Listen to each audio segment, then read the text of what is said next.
harus segera move on.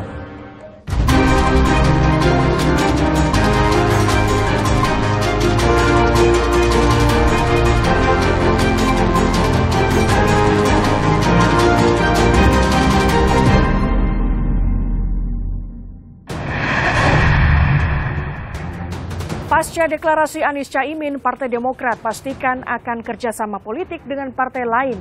Kemanakah Demokrat berlabuh? Kasus judi online di Indonesia menjerat sejumlah selebgram. PPATK mencatat perputaran uang judi online mencapai triliunan rupiah. Sejumlah kota besar di Indonesia darurat sampah. Apa upaya pemerintah mengatasi persoalan sampah yang tak kunjung usai?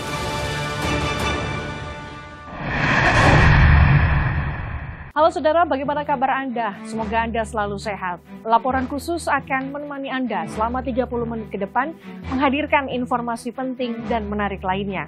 Bersama saya, Gracia Adur. Inilah laporan khusus selengkapnya. Pasca deklarasi Anies Caimin berpasangan di Pilpres 2024 membuat peta koalisi kian dinamis. Ketua Umum Partai Demokrat, Agus Harimurti Yudhoyono memastikan Demokrat segera move on dan akan membuka kerjasama politik dengan partai lain. Sementara itu, PDI Perjuangan dan Gerindra mengaku membuka peluang untuk Demokrat jika ingin bergabung dan mendukung baca pres yang diusungnya. Lalu, kemana Demokrat berlabuh? Kira-kira gini, lebih baik minta maaf daripada minta izin.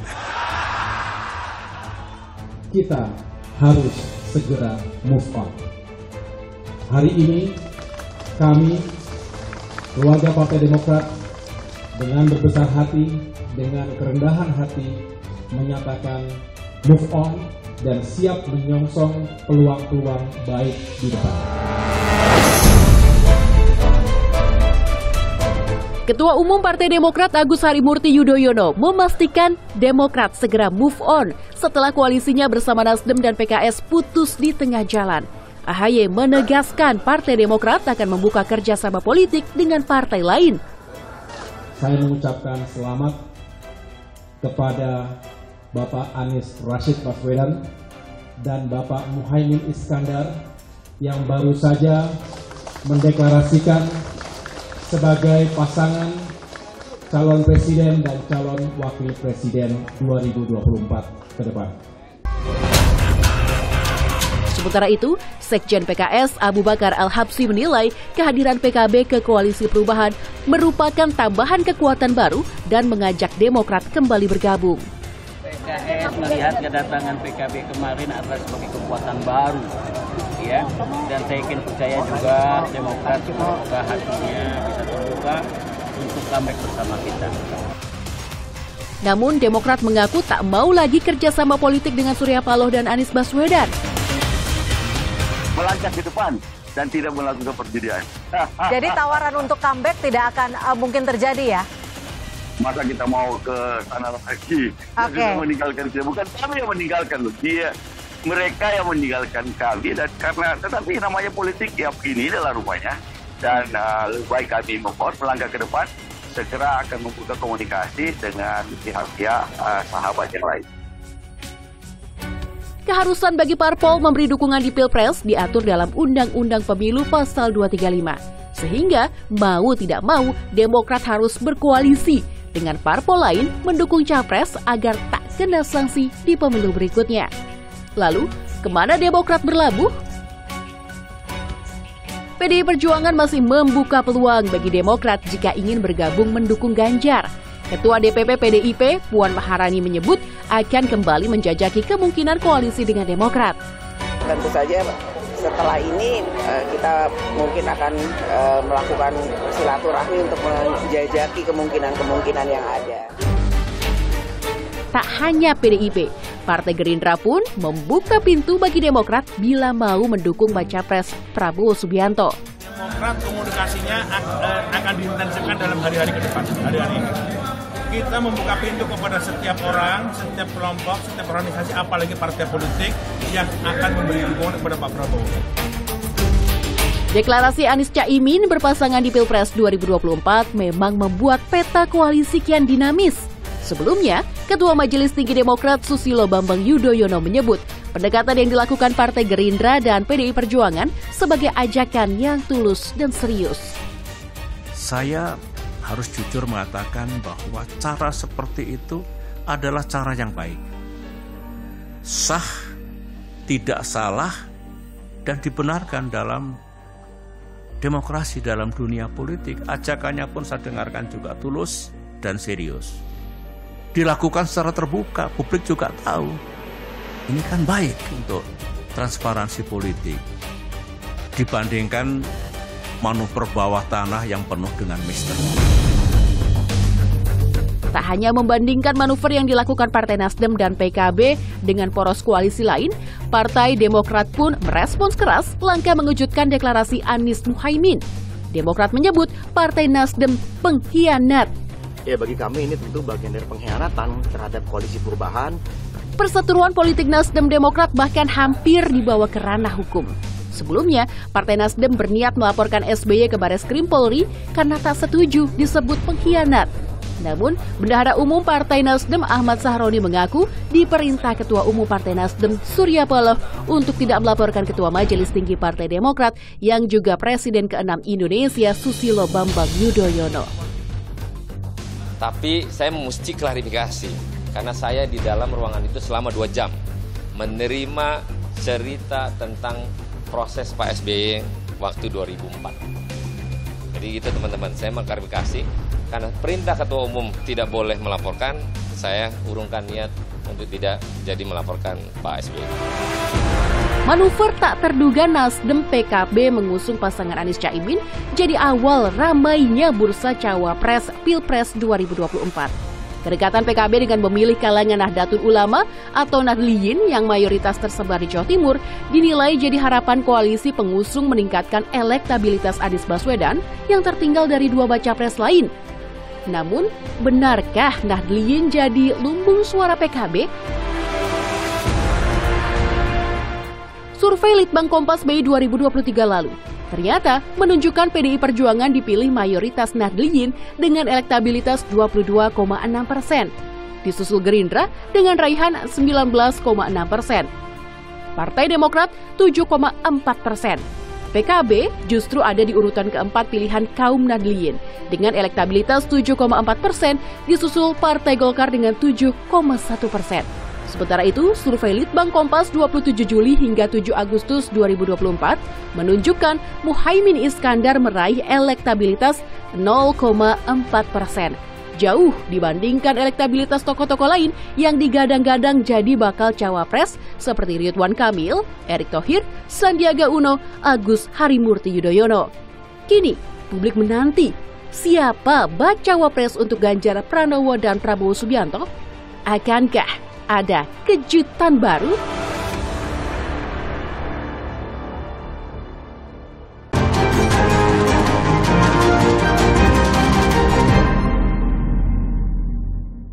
Saudara, kasus judi online di Indonesia marak terjadi lantaran sejumlah selebgram turut mempromosikan melalui akun media sosialnya.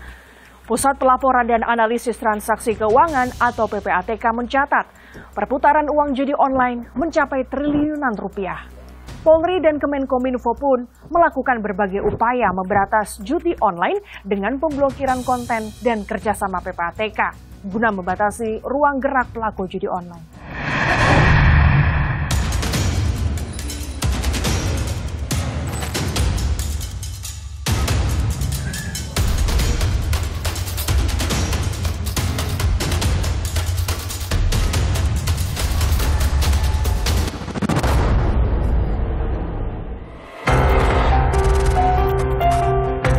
Indonesia darurat judi online. Kasus judi online makin marak terjadi lantaran sejumlah artis dan selebgram turut mempromosikannya. Alhasil, sejumlah selebgram di Jawa Barat dan Jawa Timur yang diketahui promosikan situs judi online di akun media sosial mereka ditangkap polisi.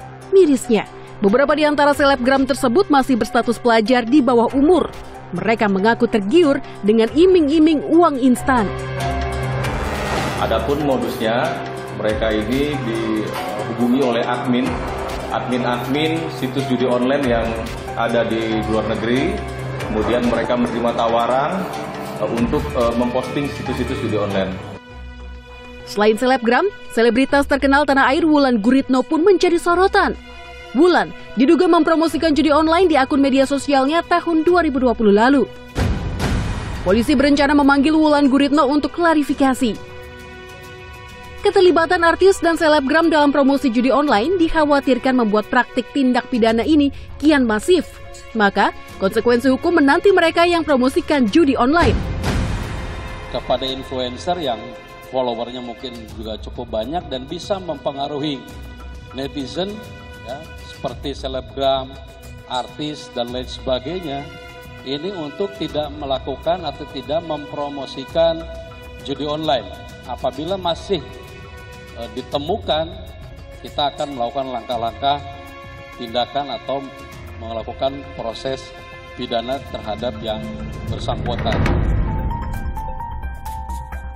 Polri memang terus galakkan pemberantasan judi online. Catatan Polri menunjukkan kasus judi online meningkat dari tahun ke tahun.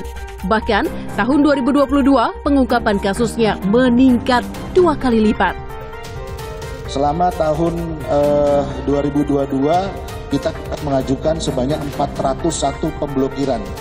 Kemudian di tahun 2023 ini meningkat menjadi 513. Kita juga melakukan pemblokiran terhadap rekening. Ya, jadi kita sasar semua, ini sudah jelas TPPU-nya ada.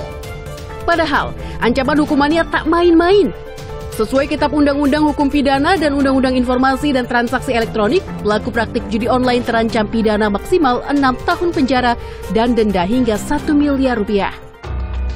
Tak hanya Polri, Kementerian Komunikasi dan Informatika juga lakukan upaya memberantas judi online. Pemblokiran konten dan kerjasama dengan PPATK dilakukan guna membatasi ruang gerak pelaku judi online.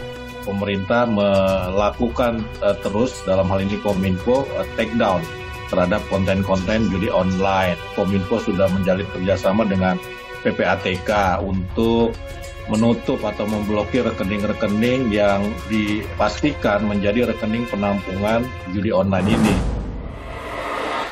Kemenkominfo mencatat, jumlah konten judi online yang diblokir terus meningkat. Peningkatan drastis terjadi saat masa pandemi 2021 lalu, yakni mencapai lebih dari 200.000 konten. Sementara hingga bulan Juli 2023, Kemenkominfo telah memblokir lebih dari 160.000 konten judi online. Angka ini telah melampaui total konten judi online yang diblokir pemerintah pada tahun lalu. Secara keseluruhan, lebih dari 800.000 konten judi online diblokir selama 5 tahun terakhir. Ironisnya, meski penindakan gencar dilakukan, praktik judi online terus berjalan ditandai dengan perputaran uang yang fantastis hingga triliunan rupiah. Pusat Pelaporan dan Analisis Transaksi Keuangan PPATK mencatat, jumlah perputaran uang dalam judi online telah mencapai angka 81 triliun rupiah. Padahal, tahun 2017 lalu, nilai perputaran uang atas praktik ini hanya mencapai 2 triliun rupiah. Menteri Komunikasi dan Informatika Budi Aristiadi sempat mengungkap perputaran uang dalam satu aplikasi judi online saja ditaksir mencapai 2 triliun rupiah per bulan. Judi online bak lingkaran setan. Peluang menang diciptakan, padahal 90% uang masuk kantong bandar. Berdasarkan algoritma, jadi di judi online itu persentase yang kalah itu 90%, yang menang 10%. Oh iya. Jadi 10%, itu mengharapkan keuntungan dari yang 10% menjadi yang 10%. Tapi 90% orang akan loss, dan itu udah didesain. Karena begini, kalau kalah terus ya pasti nggak laku dong. Tak heran, kerugian masyarakat akibat judi online dapat mencapai sekitar 27 triliun rupiah hanya dari satu aplikasi saja. Ahli Hukum Pidana Universitas Jenderal Sudirman Hipnu Nugroho menilai judi online ibarat satu sistem yang dapat menarik masyarakat dengan iming-iming keuntungan besar. Judi ini menjadikan berpikir orang itu lemah. Karena berpikir mengharap untuk mendapatkan sesuatu yang besar. Padahal tidak terjadi. Apalagi dengan konsep suatu sistem yang baik, ada dengan selebritas dan sebagainya, orang tertarik. Riset Asosiasi Penyelenggara Jasa Internet Indonesia atau APJI menunjukkan lebih dari 65% warga Indonesia belum mengetahui judi online.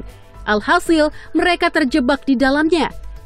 Risiko kecanduan yang dapat mengakibatkan depresi hingga terjerumus dalam tindak kriminal mengintai. Ketika sudah kecanduan, kemudian secara finansial atau perekonomian atau keuangan habis, ini juga berdampak kepada stres, depresi, cemas, dan bahkan bisa melakukan tindak pidana atau tindak kriminal lainnya.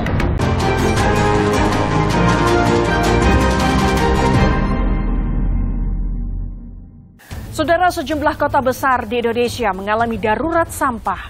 Sistem dan manajemen pengelolaan sampah yang belum mumpuni membuat sampah bermuara di tempat pembuangan akhir tanpa solusi. Lalu apa upaya pemerintah mengatasi persoalan sampah yang tak kunjung usai?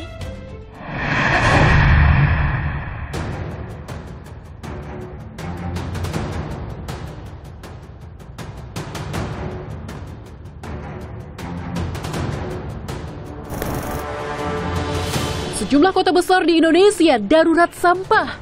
Bandung, Yogyakarta, hingga Bali dikepung persoalan sampah yang tak kunjung usai. Di Bandung, Jawa Barat, pemerintah Kabupaten Bandung Barat menetapkan status darurat bencana usai tempat pembuangan akhir atau TPA Sarimukti di Kecamatan Cipatat terbakar hebat. Lebih dari 2 pekan, terhitung sejak 19 Agustus lalu, api membakar lahan seluas hampir 20 hektar atau 95% TPA Sarimukti. Api diduga berasal dari puntung rokok yang dibuang di area TPA.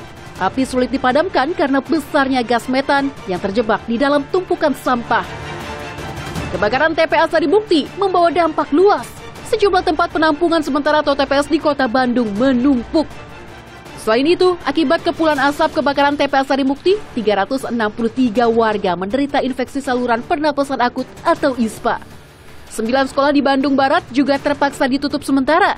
Berbagai upaya pemadaman telah dilakukan, mulai dari menerjunkan helikopter waterbombing atau pengebom air, hingga mengerahkan belasan unit mobil pemadam kebakaran. Bisa dilihat sendiri kondisi di wilayah hari ini di TPA Sarimukti ini, asapnya begitu pekat. Ini saya sudah menggunakan masker double saja masih merasakan asapnya cukup lumayan nih, agak-agak sesak juga. Sudah terus-menerus nih mobil damkar sudah bolak-balik wirawiri untuk penyemprotan. Tapi karena memang cuacanya masih panas, di permukaan cepat kering. Kini, kebakaran telah mereda, namun api belum padam total. TPA Sarimukti akhirnya kembali dibuka pada 1 September lalu. Namun, TPA Sarimukti hanya dapat menampung 8.600 ton sampah hingga 11 September mendatang. Tak hanya di Kota Kembang, darurat sampah juga terjadi di daerah istimewa Yogyakarta. Miris, akibat tak dapat menampung tumpukan sampah, TPA Regional Piungan Bantul terpaksa ditutup sementara selama 44 hari, mulai 23 Juli hingga 5 September 2023. Tumpukan sampah pun berserakan di berbagai sudut kota pelajar itu, salah satunya di kawasan Alun-Alun Kidul. Padahal lokasi ini merupakan ikon pariwisata dan padat wisatawan. Gubernur Daerah Istimewa Yogyakarta Sri Sultan Hamengkubuwono X menyatakan tengah mencari calon investor untuk mendaur ulang sampah agar tak lagi terjadi penumpukan. Makanya kalau nggak gitu nanti di situ kasih sampah lagi, ya nggak menyelesaikan masalah. Nanti persiapannya juga mundur lagi. Sementara itu, Ombudsman Republik Indonesia mengatakan pemerintah daerah istimewa Yogyakarta harus mencari solusi lokasi pembuangan sampah warga. Harus ada cari jalan keluarnya bagaimana. Nah ini juga yang tadi kan dibilang, apapun juga kondisi masyarakat terutama itu juga diutamakan. Tapi kalaupun ada kendala, tolong dijelaskan. Jangan cuma bilang tutup, tapi nggak jelaskan. Masyarakat adalah, ya kami juga tetap akan melakukan kajian lebih dalam karena sebenarnya tahun 2018-2019 Ombudsman sudah membuat kajian yang ternyata tidak ditindaklanjuti juga oleh Pemprov DIY.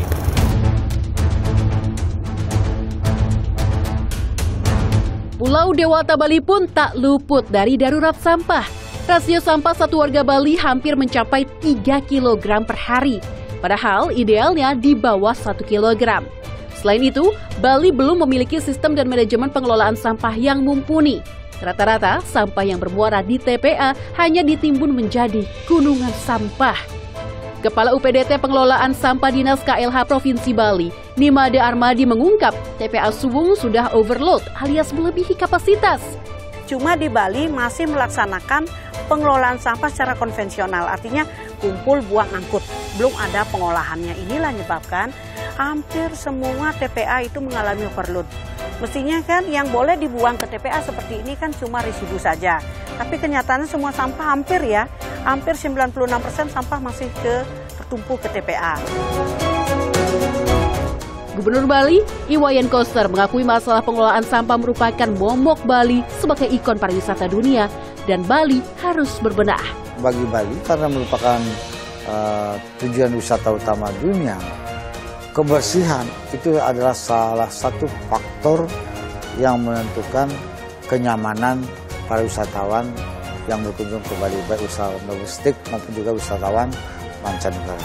Karena itu Bali ini harus di-create sedemikian rupa, dia berbudaya, dia indah, dan dia bersih. Informasi tadi sekaligus menutup perjumpaan kita. Tetap pantau terus informasi pemilu 2024 hanya di Kompas TV independen terpercaya.